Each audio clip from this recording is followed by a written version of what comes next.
Hi students, welcome to 55th session of ABC analysis, section C type problems. Even in the section 54 and 53, ಎರಡು sessions ಅಲ್ಲೂ ಕೂಡ ನಾವು ABC analysis section C problem ನ discuss ಮಾಡಿದ್ವಿ. ಇದರಲ್ಲೂ ಕೂಡ ನಾವು section C type of problems discuss ಮಾಡೋಣ.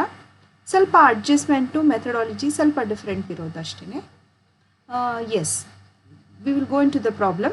XYZ Company Limited produces 3 products A, B, Z. It provides the following information. Output ಕೊಟ್ಟಿದ್ದಾರೆ, direct materials per unit ಕೊಟ್ಟಿದ್ದಾರೆ, direct labor per unit, labor hours per unit, machine hours per unit, number of purchase requisitions, number of machine setup. ಇಷ್ಟು ಮಾಹಿತಿಯನ್ನು ಕೊಟ್ಟಿದ್ದಾರೆ. ಇದರಲ್ಲಿ ನೀವು ನೋಡಿದ್ರೆ machine hours, number of purchase requisitions, number of machine setup ಇದೆಲ್ಲನೂ ಕೂಡ activities ಆಗುತ್ತೆ. And cost drivers, right? Cost pool, cost drivers. So next further ಪ್ರಾಬ್ಲಮಲ್ಲಿ ಮತ್ತೇನು ಕೊಟ್ಟಿದ್ದಾರೆ ಅಂತ ನೋಡೋಣ. Production overhead split by department, department x, department y. Production overheads department ಎರಡು ತರಹ ಸ್ಪ್ಲಿಟ್ ಮಾಡಿದ್ದಾರೆ, ಎರಡು ಥರ ಭಾಗ ಮಾಡಿದ್ದಾರೆ. ಒಂದು ಡಿಪಾರ್ಟ್ಮೆಂಟ್ ಎಕ್ಸು ಮತ್ತು ವೈ ಅಂತ, ಇನ್ನೊಂದು ತರಹದ ಸ್ಪ್ಲಿಟ್ ಯಾವುದು ಅಂತ ಅಂದರೆ ಆ್ಯಕ್ಟಿವಿಟಿ ಬೇಸ್ಡ್ ಮೇಲೆ ಭಾಗ ಮಾಡಿದ್ದಾರೆ. ಇದು ಮೊದಲನೇದು ಓವರ್ ಹೆಡ್ಸ್ ಬೇಸ್ ಮೇಲೆ ಸ್ಪ್ಲಿಟ್ ಮಾಡಿರೋದು. ಸೊ ಡಿಪಾರ್ಟ್ಮೆಂಟ್ ಎಕ್ಸು 12 ಲಕ್ಷ ಪ್ರೊಡಕ್ಷನ್ಗೆ ಕಾಂಟ್ರಿಬ್ಯೂಟ್ ಮಾಡುತ್ತೆ. Department Y 15 lakhs worth of ಪ್ರೊಡಕ್ಷನ್ಗೆ ಕಾಂಟ್ರಿಬ್ಯೂಟ್ ಮಾಡುತ್ತೆ. Production overhead split x is labour intensive and y in machine intensive ಅಂತ ಅಂದರೆ, ಎಕ್ಸ್ ಡಿಪಾರ್ಟ್ಮೆಂಟಲ್ಲಿ ಇಂಟೆನ್ಸಿವ್ ವರ್ಡ್ ಅಂತ ಅಂದರೆ ಜಾಸ್ತಿ ಉಪಯೋಗ ಮಾಡೋದು, ಓಕೆ, ಉಪಯೋಗಿಸ್ಕೊಳ್ಳೋದು, ಓಕೆ. ಲೇಬರ್ ಇಂಟೆನ್ಸಿವ್ ಅಂತ ಅಂದರೆ ಆ ಡಿಪಾರ್ಟ್ಮೆಂಟು ಲೇಬರ್ ಕೂಲಿ ಕಾರ್ಮಿಕರನ್ನು ಜಾಸ್ತಿ ಬಳಕೆ ಮಾಡುತ್ತೆ, ಮೆಷಿನನ್ನು ಕಡಿಮೆ ಬಳಕೆ ಮಾಡುತ್ತೆ. ಡಿಪಾರ್ಟ್ಮೆಂಟ್ ವೈ ಮೆಷಿನ್ ಇಂಟೆನ್ಸಿವ್ ಅಂತ ಅಂದರೆ ಮೆಷಿನರಿ ಜಾಸ್ತಿ ಬಳಕೆ ಆಗುತ್ತೆ ಡಿಪಾರ್ಟ್ಮೆಂಟ್ ಬಿಯಲ್ಲಿ, ಮತ್ತು ಲೇಬರ್ಸು ಕಡಿಮೆ ಬಳಕೆ ಆಗ್ತಾರೆ ಅನ್ನೋದು ಇದರ ಅರ್ಥ. Total labour hours department X 2 lakh, total machine hours department Y 5 lakh. So ಅವರೇ ಹೇಳಿದ್ದಾರೆ ಕ್ವೆಶನಲ್ಲಿ, ಎಕ್ಸ್ ಡಿಪಾರ್ಟ್ಮೆಂಟ್ ಲೇಬರ್ ಜಾಸ್ತಿ ಇರೋದ್ರಿಂದ 2 lakh hours of labour hours ಇದೆ. ಅದೇ ರೀತಿ ಮೆಷಿನು ಡಿಪಾರ್ಟ್ಮೆಂಟ್ ವೈ ಬಂದು ಮೆಷಿನ್ ಇಂಟೆನ್ಸಿವ್ ಇರೋದ್ರಿಂದ ಅದರಲ್ಲಿ 5 ಲಕ್ಷ ಅವರ್ಸು ಮೆಷಿನರಿಗೆ ಬಳಕೆ ಮಾಡ್ಕೊಂಡಿದ್ದಾರೆ. Production overhead split by activity, ಇದು ಎರಡನೇ ತರಹದ ಭಾಗ. ಮೊದಲನೇದು ಸ್ಪ್ಲಿಟ್ ಬೈ ಡಿಪಾರ್ಟ್ಮೆಂಟ್ಸ್ ಒಂದು, ನೆಕ್ಸ್ಟು ಸ್ಪ್ಲಿಟ್ ಬೈ ಆ್ಯಕ್ಟಿವಿಟಿ. ಆ್ಯಕ್ಟಿವಿಟಿಯಲ್ಲಿ 2 ಥರ ಭಾಗ ಮಾಡಿದ್ದಾರೆ. ರಿಸೀವಿಂಗ್ ಆ್ಯಂಡ್ ಇನ್ಸ್ಪೆಕ್ಷನ್ ಡಿಪಾರ್ಟ್ಮೆಂಟ್ ಅಥವಾ ರಿಸೀವಿಂಗ್ ಆ್ಯಂಡ್ ಇನ್ಸ್ಪೆಕ್ಷನ್ ಎಕ್ಸ್ಪೆನ್ಸಸ್ ಅಂತ ಒಂದು ಆ್ಯಕ್ಟಿವಿಟಿ, ಎರಡನೇದು ಪ್ರೊಡಕ್ಷನ್ ಶೆಡ್ಯೂಲಿಂಗ್ ಆ್ಯಂಡ್ ಸೆಟಪ್ ಅಂತ ಎರಡನೇ ಚಟುವಟಿಕೆ, ಓಕೆ. ಅದರ ಅಮೌಂಟ್ಗಳನ್ನು ಕೊಟ್ಟಿದ್ದಾರೆ. Number of batches received or inspection, ಮೊದಲನೇ ಆ್ಯಕ್ಟಿವಿಟಿಗೆ cost driver number of batches received or inspected. ಎರಡನೇ activity production, that is production scheduling setup ಅನ್ನೋದಕ್ಕೆ ಕಾಸ್ಟ್ ಡ್ರೈವರ್ ಬಂದು number of batches of scheduling ಅಥವಾ ಸೆಟಪ್ ಅನ್ನೋದು, ಓಕೆ. ಇಷ್ಟು ಮಾಹಿತಿನ ನಿಮಗೆ ಕೊಟ್ಬಿಟ್ಟು prepare cost statement under traditional costing and ABC method ಎರಡು ಕೊಟ್ಟಿದ್ದಾರೆ. ನಾವು ಪ್ರಾಚೀನದ ಅಥವಾ ಹಳೆಯ ಕಾಸ್ಟ್ ಶೀಟ್ ಪ್ರಕಾರ ಕಾಸ್ಟ್ ಶೀಟ್ನ ನಾವು ಮಾಡಬೇಕಂತೆ, ಪ್ಲಸ್ ABC ಮೆಥಡಲ್ಲಿ ಯಾವ ರೀತಿ ಕಾಸ್ಟ್ ಶೀಟ್ ಬರುತ್ತೆ ಅದನ್ನು ಮಾಡಬೇಕು ಅಂತ ಕೊಟ್ಟಿದ್ದಾರೆ. ನಾವು we will go to the calculation. ಮೊದಲನೇದು ABC ಮೆಥಡಲ್ಲಿ ಯಾವ ರೀತಿ ಮಾಡ್ತೀವಿ ಅಂತ ನೋಡೋಣ.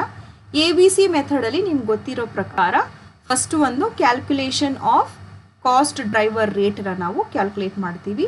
2 ಚಟುವಟಿಕೆ ಇದೆ, 2 ಚಟುವಟಿಕೆಗೂ ಪರ್ ಯೂನಿಟ್ ಅಥವಾ ಒಂದು ರಿಸೀವಿಂಗ್ ಇನ್ಸ್ಪೆಕ್ಷನ್ ಮಾಡಲಿಕ್ಕೆ ಅಥವಾ ಒಂದು ಸೆಟಪ್ ಮಾಡಲಿಕ್ಕೆ ಎಷ್ಟು ಕಾಸ್ಟ್ ಅಂತ ಕ್ಯಾಲ್ಕುಲೇಟ್ ಮಾಡ್ಕೋಬೇಕು. ಅದಕ್ಕೆ formula cost driver rate is equal to total activity cost divided by cost drivers. So ಇದನ್ನು ನಾವು ತಗೊಂಡ್ರೆ ರಿಸೀವಿಂಗ್ ಮತ್ತು ಇನ್ಸ್ಪೆಕ್ಷನ್ಗೆ ಟೋಟಲ್ ಆ್ಯಕ್ಟಿವಿಟಿ ಎಕ್ಸ್ಪೆನ್ಸಸ್ ಎಷ್ಟಾಗುತ್ತೆ? 14 lakhs. ಆಮೇಲೆ ಎಷ್ಟು ಸತಿ ಅವರು ರಿಸೀವ್ ಅಂತ ಅಂದರೆ ತಗೊಂಡಿರೋದು ಅಥವಾ ಇನ್ಸ್ಪೆಕ್ಷನ್ ಮಾಡಿರೋದು ಅಂತ ಅಂದರೆ 2,500. ಸೊ ಆನ್ಸರ್ ಏನು ಬರುತ್ತೆ ಇಲ್ಲಿ? 14 lakh divided by 2,500. So per batch ಎಷ್ಟಾಗುತ್ತೆ ಕಾಸ್ಟು? 560 ರೂಪಾಯಿ, 560 rupees. Next scheduling and setup cost ಎಷ್ಟಿದೆ? ಟೋಟಲು 13 ಲಕ್ಷ. ಎಷ್ಟು ಸತಿ ಶೆಡ್ಯೂಲಿಂಗ್ ಮಾಡಿದ್ದಾರೆ? 400. ಶೆಡ್ಯೂಲಿಂಗ್ ಮತ್ತು ಸೆಟಪ್ ಎಷ್ಟು ಸತಿ ಮಾಡಿದ್ದಾರೆ? 400. So 3 lakh divided by 400 setup 3,250 per setup. So ಎರಡು ಆ್ಯಕ್ಟಿವಿಟಿನ ಪರ್ ರೇಟ್, ಕಾಸ್ಟ್ ಡ್ರೈವರ್ ರೇಟ್ನ ಕಂಡುಹಿಡ್ಕೊಂಡ್ವಿ. ಈಗ ಫರ್ದರು ವರ್ಕಿಂಗ್ ನೋಟ್ಸ್ ಮಾಡ್ತಾ ಹೋಗಬೇಕು. Calculation of receiving cost and inspection cost ಎರಡೂ ಮಾಡಬೇಕು 3 ಡಿಪಾರ್ಟ್ಮೆಂಟ್ಗೆ, ಎ ಬಿ ಝೆಡ್ಗೆ. ಓಕೆ, ಸೊ ಎಗೆ ಎಷ್ಟಿದೆ ನೋಡಿ? ರಿಸೀವಿಂಗ್ ಮೇನ್ ಪ್ರಾಬ್ಲಮಲ್ಲಿ ನೋಡಿ 600 ಇದೆ, ಬಿಗೆ 900 ಇದೆ, ಝೆಡ್ಗೆ 1000 ಇದೆ. So receiving per unit cost ಎಷ್ಟು? 560. ಯೂನಿಟ್ಸು 10,000, 20,000, 30,000. ಓಕೆ, ಸೊ ಹೇಗೆ ಏನು ಮಾಡಬೇಕು? 600 into per unit 560 divided by 10,000 units ಮಾಡಿದ್ರೆ ಒಂದು ಇನ್ಸ್ಪೆಕ್ಷನ್ ಅಥವಾ ರಿಸೀವಿಂಗ್ ಯೂನಿಟಿನ ಕಾಸ್ಟ್ ಸಿಗುತ್ತೆ. So 600 into 560 divided by 10,000 units ನಮಗೆ 33.60 ರುಪೀಸ್ ಆಗುತ್ತೆ. ಅದೇ ರೀತಿ ಬಿಗೂ ನಾವು ಮಾಡಬೇಕು. 900 ಟೈಮ್ಸು ಅವರು ರಿಸೀವಿಂಗ್ ಮಾಡಿದ್ದಾರೆ. ಒಂದು ಯೂನಿಟಿನ ಬೆಲೆ 560 ಡಿವೈಡೆಡ್ ಬೈ 20 ಯೂನಿಟ್ಸ್ಗಳನ್ನು ಮ್ಯಾನುಫ್ಯಾಕ್ಚರ್ ಮಾಡಿದ್ದಾರೆ. ಸೊ ಅದರಿಂದ 25.20 ರುಪೀಸ್ ಬರುತ್ತೆ. ಮೂರನೇ ಡಿಪಾರ್ಟ್ಮೆಂಟು ಝೆಡ್ಡು, ಸಿ ಅಂತ ಮೆನ್ಷನ್ ಮಾಡಿದ್ದೀನಿ, ಝೆಡ್ ಆ್ಯಕ್ಚುಲಿ 1000 ಇಂಟು 1000 ಸತಿ ಅವರು ರಿಸೀವಿಂಗ್ ಕಾಸ್ಟು ಅಥವಾ ಇನ್ಸ್ಪೆಕ್ಷನ್ನ ಮಾಡಿದ್ದಾರೆ. So into 560 per cost driver rate divided by 30,000 units manufacture ಮಾಡಿದ್ದಾರೆ. So what will be the cost rate? 18.67. ಇಷ್ಟು ಕೂಡ calculation of receiving and inspection cost. ಎರಡನೇದು ಕ್ಯಾಲ್ಕುಲೇಷನ್ ಆಫ್ ಸೆಟಪ್ ಮಾಡಬೇಕು ಅಂತ ಅಂದರೆ ಎ ಬಿ ಝೆಡ್ಡು ಎಷ್ಟು ಸೆಟಪ್ಸ್ ಮಾಡಿದೆ ನೋಡ್ಕೊಳ್ಳಿ. ಅಲ್ಲಿ 120, 130, 150 ಸೆಟಪ್ಸ್ ಮಾಡಿದೆ. ಸೊ ಅದಕ್ಕೆ ನಾವೇನು ಮಾಡಬೇಕು? Per scheduling and setup cost ಎಷ್ಟು? 3,250. ಸೊ ಈಗ A is equal to 120 into 3,250 divided by 10,000 units, 39 ರೂಪಾಯಿ. ಅದೇ ರೀತಿ ಬಿಗೆ 130 ಇಂಟು 3,250 1 ಯೂನಿಟ್ ಡಿವೈಡೆಡ್ ಬೈ 20,000 ಎಷ್ಟು ಬರುತ್ತೆ? 21.13. ಅದೇ ರೀತಿ ಸಿಗೂ ಮಾಡಬೇಕು. 150 ಸೆಟಪ್ಸ್ ಮಾಡಿದ್ದಾರೆ. ಒಂದು ಸೆಟಪ್ಪಿನ ಬೆಲೆ 3,250 ಡಿವೈಡೆಡ್ ಬೈ 30,000, 16.25 ರುಪೀಸ್. ಸೊ 3 ಡಿಪಾರ್ಟ್ಮೆಂಟ್ಗೆ ನಾವು we have found out the per unit cost. ಆಯಿತಾ? ಈಗ ನಾವು ಕಾಸ್ಟ್ ಸ್ಟೇಟ್ಮೆಂಟ್ ಮಾಡೋಣ ABC ಅನಾಲಿಸಿಸ್ ಪ್ರಕಾರ. Direct material particular cost per ಯೂನಿಟೇ ತೊಗೊಂಡಿದ್ದೀವಿ 3. Okay, material, labour, overheads. ಇದು ನಿಮಗೆಲ್ಲ ಗೊತ್ತಿದೆ. ನೀವು 4th ಸೆಮ್ಮಿಂದ ಕಾಸ್ಟಿಂಗ್ ಓದಿದ್ದೀರಾ. ಸೊ ನಿಮಗೆ ಮೆಟೀರಿಯಲು, ಲೇಬರು, ಓವರ್ ಹೆಡ್ಸ್ ಅಂತ ಅಂದರೆ ತುಂಬ ಈಸಿಯಾಗಿ ನಿಮಗೆ ಗೊತ್ತಾಗುತ್ತೆ. ಕಾಶೀಟೇ ಇದು. ಓಕೆ, ಸೊ ನೀವು ಏನು ಮಾಡಬೇಕು? 3 ಕಾಲಮ್ಸ್ಗಳನ್ನು ಮಾಡಿಕೊಡಿ. Product a 10,000 unit, product B 20,000 unit, product zed 30,000 units. First direct materials ಕ್ವೆಶನಲ್ಲಿ ನೋಡೋಣ. ಫಸ್ಟು ಟೇಬಲ್ ಇದೆಯಲ್ಲ ಅಲ್ಲಿ ಕೊಟ್ಟಿದ್ದಾರೆ ಡೈರೆಕ್ಟ್ ಮೆಟೀರಿಯಲ್ಸು 50, 40, 32 ಅಂತ. ಸೊ ಏನು ಮಾಡೋಣ? ಫಸ್ಟು ಡೈರೆಕ್ಟ್ ಮೆಟೀರಿಯಲ್ಸ್ನ ಬರ್ಕೊಳ್ಳೋಣ. 50 a product, b product 40, zed product 32. Next direct labour ಕ್ವೆಶನಲ್ಲಿ ಕೊಟ್ಟಿದ್ದಾರೆ ನೋಡಿ. What would be the direct labour? 30, 40 and 48. So ಅದನ್ನು ಹಾಗೇ ಡೈರೆಕ್ಟಾಗಿ ಬರ್ಕೊಳ್ಳೋಣ. 30, 40 and 48 direct labour. Next overhead ನಾವು ಸಪ್ರೇಟಾಗಿ 3 ಡಿಪಾರ್ಟ್ಮೆಂಟ್ಗೆ ಕ್ಯಾಲ್ಕುಲೇಟ್ ಮಾಡಿದ್ದೀವಿ. ಓಕೆ, ಸೊ ಓವರ್ ಹೆಡ್ಸಲ್ಲಿ ರಿಸೀವಿಂಗ್ ಆ್ಯಂಡ್ ಇನ್ಸ್ಪೆಕ್ಷನ್ ಓವರ್ ಹೆಡ್ಸಲ್ಲಿ 33.60, 25.20, 18.67. Okay, so 33.60, 25.20, 18.67 ಬರ್ಕೊಂಡಿದ್ದೀವಿ. ನೆಕ್ಸ್ಟ್ ಸೆಟಪ್ ನೋಡಿ, 39 ರೂಪೀಸ್ ಒಂದು ಎಗೆ, ಬಿಗೆ 21.13, ಸಿಗೆ 16.25. ಅದೇ ರೀತಿ ಇದು ನಾವು ಬರ್ಕೊಂಡಿದ್ದೀವಿ ಸೆಟಪ್. ಓಕೆ, 39 ಮತ್ತು 21.13, 16.25. ಇಷ್ಟು ಆದ ನಂತರ ಟೋಟಲ್ ಕಾಸ್ಟ್ ಏನು ಅಂತ ಅಂದರೆ ಇಷ್ಟು ಕಾಸ್ಟನ್ನು ಕೂಡಿಸ್ಬೋದು. Okay, direct material, direct labour ಬಂದು ಪ್ರೈಮ್ ಕಾಸ್ಟ್ ಆಗುತ್ತೆ. ಪ್ರೈಮ್ ಕಾಸ್ಟಲ್ಲಿ ಓವರ್ ಹೆಡ್ಸ್ ಆ್ಯಡ್ ಮಾಡಿಕೊಂಡ್ರೆ you will get your total cost per unit. So 3 ಡಿಪಾರ್ಟ್ಮೆಂಟ್ಗೆ, ಎ ಡಿಪಾರ್ಟ್ಮೆಂಟ್ಗೆ 152.60 ಆಗುತ್ತೆ the cost of a department product a. Product b ಬಂದು 126.33 ರೂಪೀಸ್ ಆಗುತ್ತೆ. Product Z ಬಂದು 114.92. ಏನು ಅರ್ಥ ಅಂತ ಅಂದರೆ ಈಚ್ ಪ್ರಾಡಕ್ಟ್ಗೆ ಅವರು ಎಷ್ಟು ಚಟುವಟಿಕೆ ಮಾಡಿದಾರೋ ಆ ಆಧಾರಿತದ ಮೇಲೆ indirect cost overheads divide ಮಾಡಿದ್ದೀವಿ. ಡೈರೆಕ್ಟ್ ಮೆಟೀರಿಯಲ್ಸ್, ಡೈರೆಕ್ಟ್ ಲೇಬರ್ ಬಂದು ಡೈರೆಕ್ಟಾಗಿ ನಾವು ಹಾಗೆ ತಗೊಂಡಿದ್ದೀವಿ ಅಂತ ಅರ್ಥ. Hope you are able to understand students.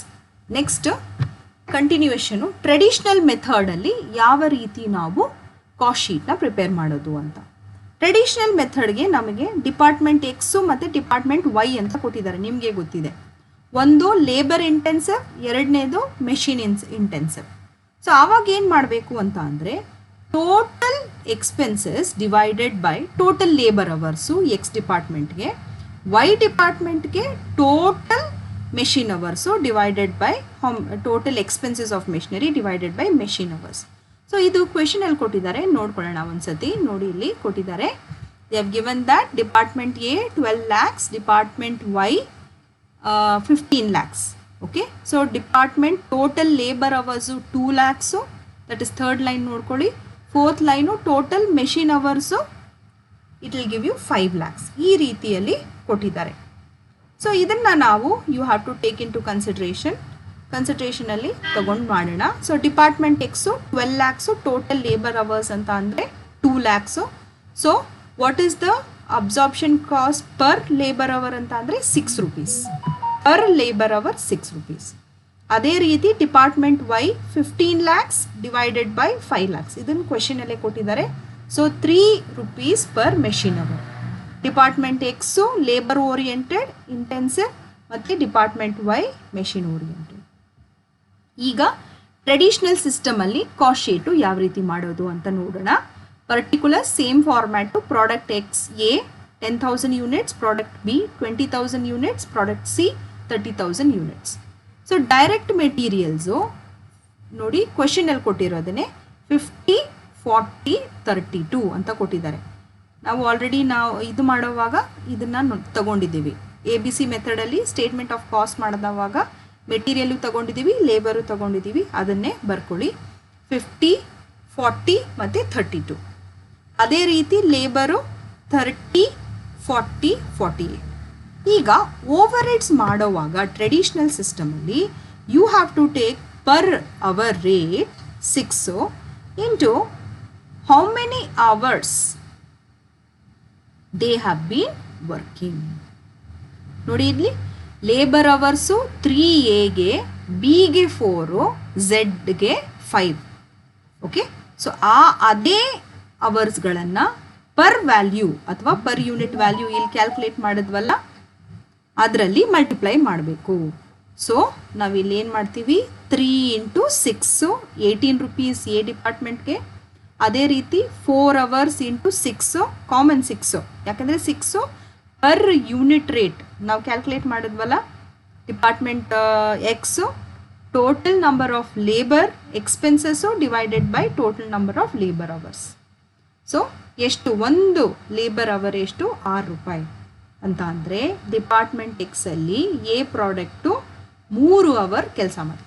So 3 into 6 18, B ಅಲ್ಲಿ 4 ಅವರು, 4 into 6 24, C 5 into 6 30.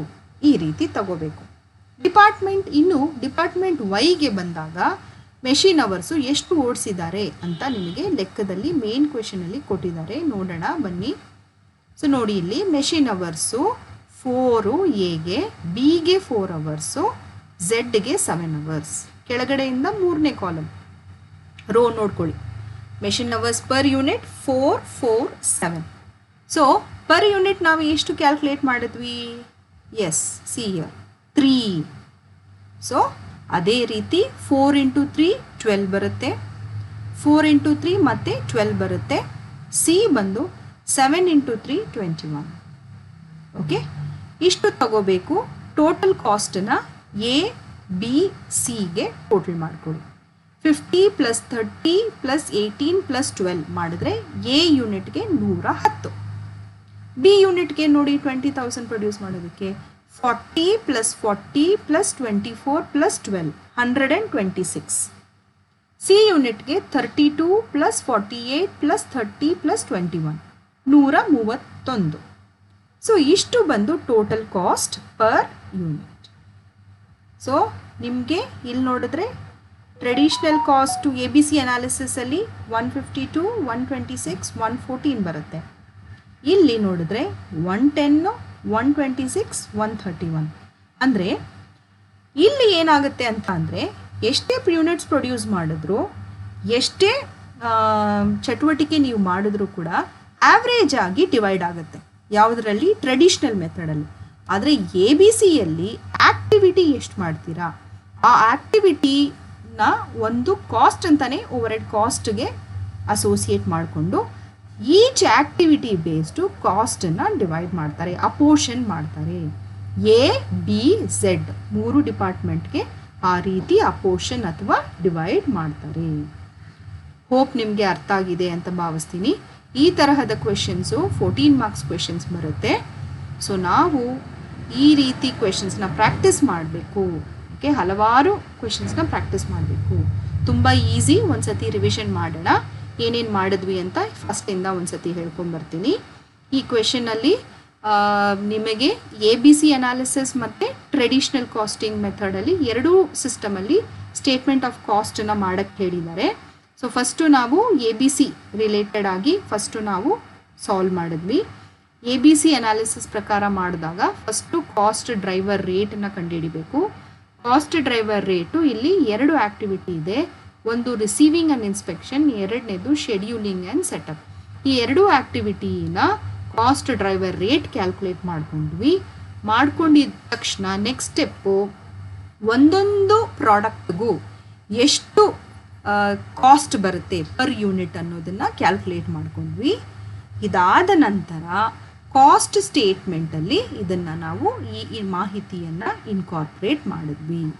Direct materials, direct labours, direct overheads. So ಇದನ್ನು ನಾವು ಅಮೌಂಟ್ಗಳನ್ನು ಡೈರೆಕ್ಟ್ ಲೇಬರ್, ಡೈರೆಕ್ಟ್ ಮೆಟೀರಿಯಲ್ ಕ್ವೆಶನಲ್ಲಿ ಕೊಟ್ಟಿದ್ದಾರೆ. Overhead, receiving and inspection, setup cost, scheduling and setup ಎರಡೂ ನಾವು calculate ಮಾಡಿದ್ದೀವಿ previous ಸ್ಟೆಪ್ಪಲ್ಲಿ.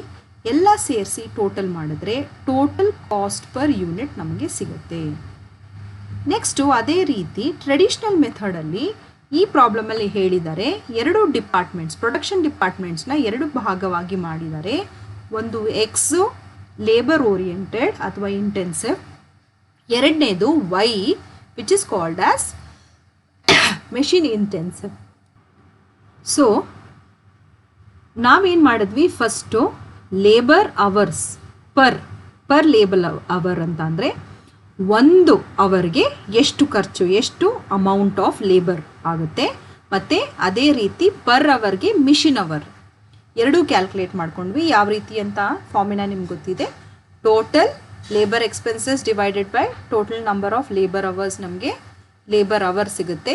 ಒಂದು single ಅವರ್ಗೆ ಎಷ್ಟು ದುಡ್ಡು, 1 ಅವರ್ ಕೆಲಸ ಮಾಡಿದ್ರೆ 6 ರೂಪಾಯಿ ಕೊಡ್ತಾರೆ ಅಂತ. ಅದೇ ರೀತಿ ಮೆಷಿನು ಅದೇ ರೀತಿ.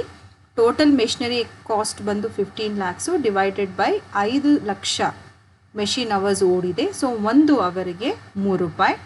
ಸೊ ಇದನ್ನು ಬೇಸಿಸ್ ಆಗಿಟ್ಕೊಂಡು ಕಾಸ್ಟ್ ಶೀಟಲ್ಲಿ ಇದನ್ನು ಸಬ್ಸ್ಟಿಟ್ಯೂಟ್ ಮಾಡಬೇಕು. Same way direct material, direct labour ಕ್ವೆಶನಲ್ಲೇ ಕೊಟ್ಟಿದ್ದಾರೆ. ಆದರೆ ಎ ಬಿ ಸಿ 3 ಡಿಪಾರ್ಟ್ಮೆಂಟ್ಗೂ ಕೂಡ ಪರ್ ಯೂನಿಟ್ 6 ಅಂತ ಇದೆ. ಇವರು ಎಷ್ಟು ಖರ್ಚು ಮಾಡಿದ್ದಾರೆ 3 hours, 4 hours, 5 hours ಅಂತ ನಾವು ತಗೋಬೇಕಾಗುತ್ತೆ. ಇದು ಕಂಡುಹಿಡಿದ ನಂತರ ಅದೇ ರೀತಿ ಡಿಪಾರ್ಟ್ಮೆಂಟ್ ವೈಗೂ it is machine oriented. Product a ಬಂದು 4 ಅವರ್ ರನ್ ಆಗಿದೆ, ಪ್ರಾಡಕ್ಟ್ ಬಿನೂ 4 ಅವರ್ ರನ್ ಆಗಿದೆ, ಪ್ರಾಡಕ್ಟ್ ಸಿನೂ 7 ಅವರ್ ರನ್ ಆಗಿದೆ. ಸೊ ಇಂಟು ಕಾಮನ್ ಯೂನಿಟ್ 1 ಅವರ್ಗೆ 3 ರೂಪಾಯಿ ಅಂತ ಕ್ಯಾಲ್ಕುಲೇಟ್ ಮಾಡಿಕೊಂಡು ಎ, ಬಿ ಆ್ಯಂಡ್ ಝೆಡ್ ಮೂರಿಗೂ ಟೋಟಲ್ ಕಾಸ್ಟನ್ನು ತಗೊಂಡ್ರೆ it becomes the statement of cost as per traditional method.